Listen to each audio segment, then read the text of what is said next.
Bismillah wassalatu wassalamu ala rasulillahi sallallahu alaihi wasallam ba'd. Ebintu byonna byobuuzizza egyo misomo miramba.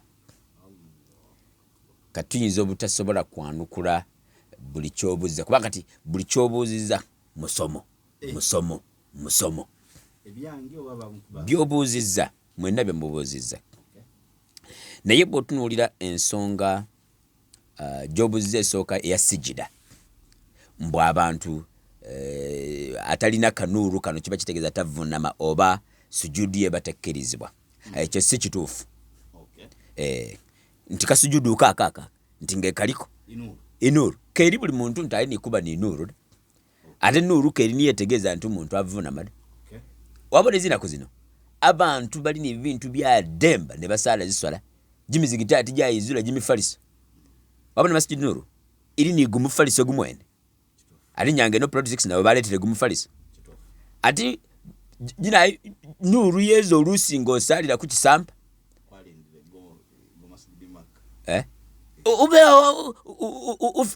iliyo baba akulukunya ni asaga na afune nuuru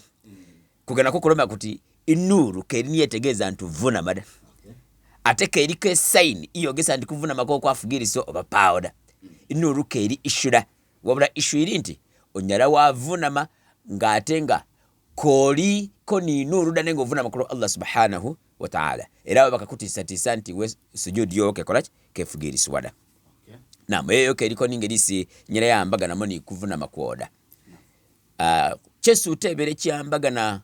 ku qunut. Qunut yo bajungute bakozesa zero moze zumbaka Muhammad sallallahu alaihi wasallam bamuganika konti aliyo embuga yesamala nga asoma fajiri nga buli lwesa amala kusala fajiri alombe dua soma qunut. Naam, ekyo kyebaho hadithi iri mu Bukhari yogesa nti kyebaho mbaka sallallahu alaihi wasallam amala gumwezi gumubufu nga buli lwesa amala kusala fajiri kulaka esembayo ngenyukire emmere. Naam, ngazire mu rukuu mulaka esembayo alomba nenga alombera babantu babita basahaba. Naam,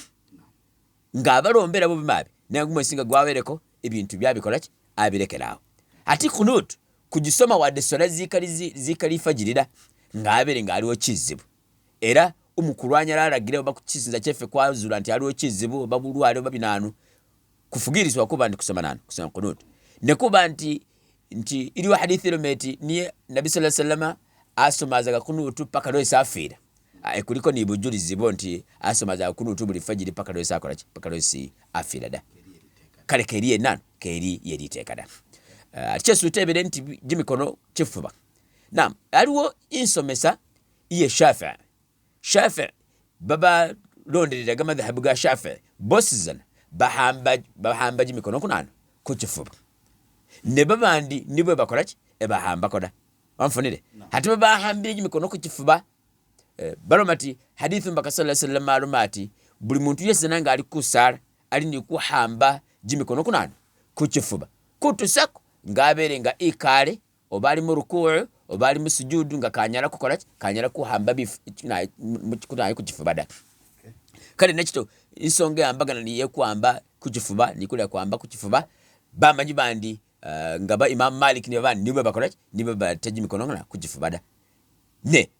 iswala engeri suboji salira mu sena watira gimikono ku kifuba wakugitako iswala ekolaki iswala idabula ati wo katereko ukahambireko nuhambireko mwesizane iswala yenye kolaki na idabula kubanga keri impaji munano keri impaji muswala nti impaji wajikorereki wajimenyerera.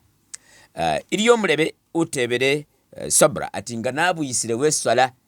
bendi bubinaga na kusala magharibi ngati ne isha ati walo miroti ekugata da nasala magharibi ngendi kuwulira bubi namala kusala magharibi nali ndaisha ne isha yada bulanke ndi kuwulira bulaida najisala ngebuga yazire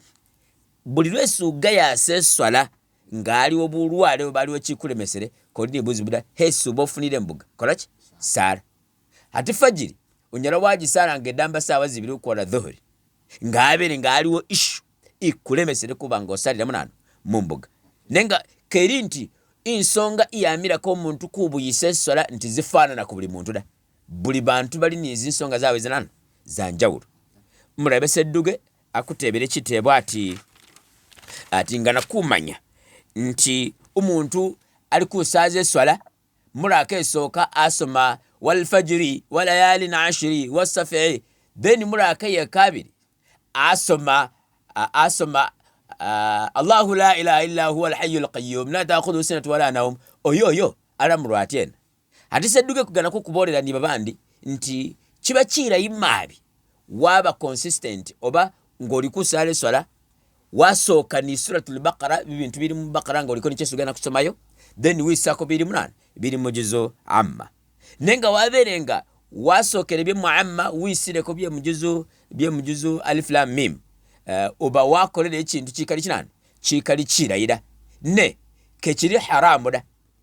kubanga ayero met faqra ma tayassara min alquran bakibone faqra ma tayassara min alquran somako kikwanguwire ati we mulaka esooka nga kyabere kikwanguwire kibere muamma soma nga kikwanguwire mulaka yakabiri kiri mu baqara soma era koliko ni buharamu bwesu bokolera ne kuloma kuti uba wakupanga bulayi bintu ng'omuntu munana ng'omuntu umusomera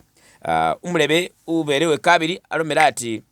iswala eno umulebe aleesa mabi kulomere kuti leesa ng'oli wenyene nenga olukusaza abantu bakoleki basaasire usookere alomera ati nga nezere muswala imamu kurukusala niye ndi atola salamu ate senkikola adhikari muswala umulebe usookere kutebayo ati se niyongere nga ninkola adhikari oba nkole seka bakali kulomere kuti ibintu biba muswala